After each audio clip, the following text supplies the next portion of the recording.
Hi, Educator Barnes here, and 10 years ago I was a second year educator and I had this idea that I wanted to create an African American literature club after school.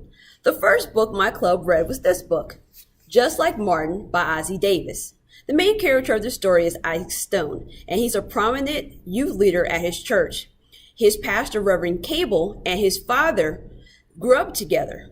They both went away to the Korean War, and when they both returned from the Korean War, Reverend Cable joined the ministry, and his father just became bitter about society and how Black people were treated. So the March on Washington is about to happen, and so Reverend Cable is organizing the community and the youth to go to the march, but Isaac's father forbids him to go.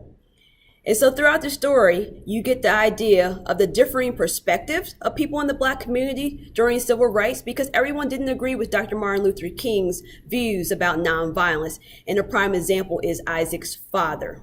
Later on in the story, two of Isaac's classmates are killed when their church is bombed. And so Isaac decides to organize a children's march.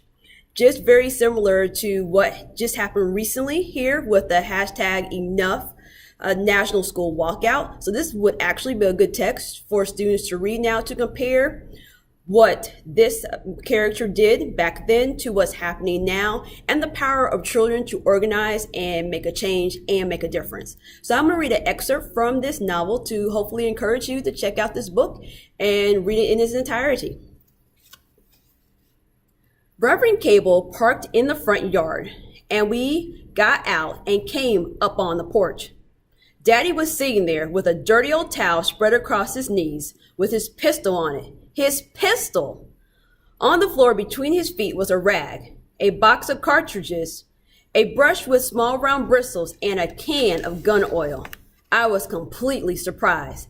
Daddy was cleaning his pistol right out there on the front porch for all the world to see. Reverend Cable didn't bat an eye. He acted as if he didn't see what Daddy had in his hand. Ike, I want to talk to you. Go ahead, preacher, talk. It's what you always do.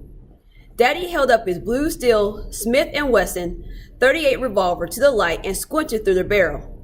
But I think I ought to warn you, everybody ain't nonviolent like you and your Reverend Dr. Martin Luther King Jr., and I want these folks around here to know that. Ike Stone. I especially want these kids to know it. Daddy looked down at me and Dorothea. Somebody come after them like Buford Lidgett and the Edley brothers or Bull Connors. They got somebody to back them up, ready to shoot back, not pull his tail between his legs like a dog, not turn the other cheek. You kids remember that. Hand me that oil can, will you, Dorothea? Dorothea looked first at Daddy, then at Reverend Cable. She reached for the can, but Reverend Cable stopped her. Stone, would you and Dorothea leave Ike and me alone for a little while? I didn't want to leave. I wanted to stay, but Mama Lucy had taught me to always be polite and obedient to my elders. Yes, sir. I took Dorothea and went into the garage, which was built right next to the house. I got my toolbox, put it up on the table, and started to open it, but Dorothea shushed me. Be still, she said, putting her ear to the wall. I want to hear this. So I decided to listen too. Ike, Reverend Cable was trying real hard to control himself. You're trying to provoke me, sitting down here where everybody can see you, making a fool of yourself. Put that thing away. I'm a man, Josh Cable, not a child. I don't turn the other cheek, so watch how you talk to me. Whatever you say to me or do to me, however outrageous, I'm not going to let you provoke me. I promise Lucy that.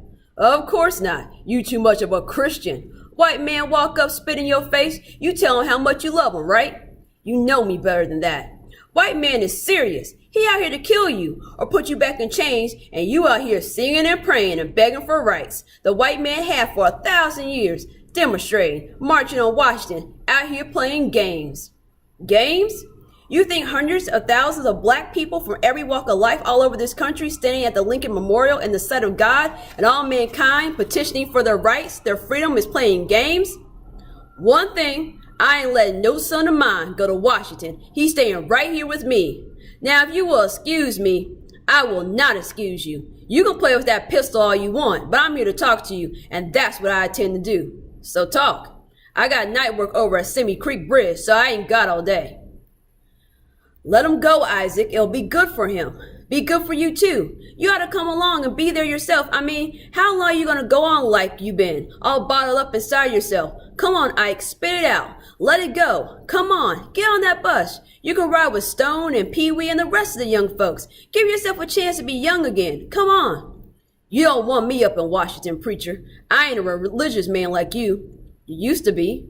You and I were raised up together in Holyoke Baptist. You courted Lucy there. You married her there. I was your best man. I got no faith in the white man, and if God is white, that goes for him too. Isaac Stone, that's blasphemy.